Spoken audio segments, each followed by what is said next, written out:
All right, this is the work planner, so I got extended at work for another 3 months, which is good because it's just another 3 months of weekly checks, so I can pay off more bills.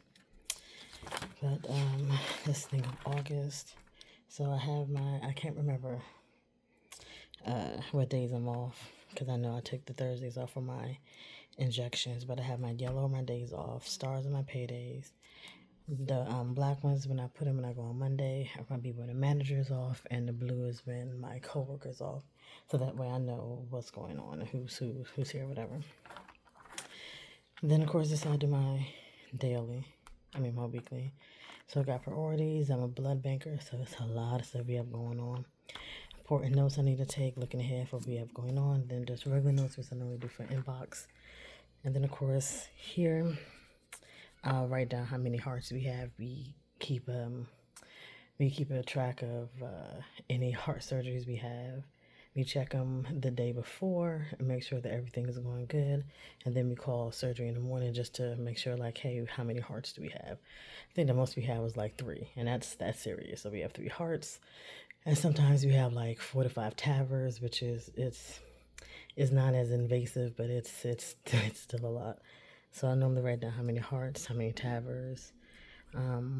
Traumas we have in level 2 is like they got to, might have fender bender or hurt themselves, or, nothing serious.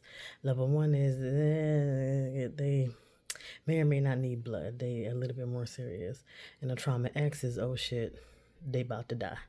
It's wartime in there. We going crazy. Everybody running around trying to make sure they got everything going on. So trauma X is bad, put it that way.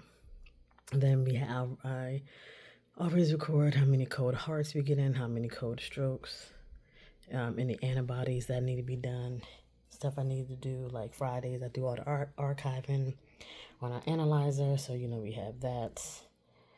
When we start doing our maintenance, like every 4th Thursday for our analyzer, so I have that for the entire month because nothing changes except for the level of intensity at work. So I have all those done, and then also here I write down when I clock in, clock out. I normally take my breakfast at the same time, and take my lunch at the same time, so I ain't worried about that. And then this right here is just going to be any overflow that I need to write here. So that's what that is, and it's the same thing. That are the days that I'm off, any weekend adventures, but that's pretty much how the week is. And then once I get the rest of my schedule Monday, I can fill in what days I'm on and off. So that is my work journal. It's very simple. I don't really need to do anything else.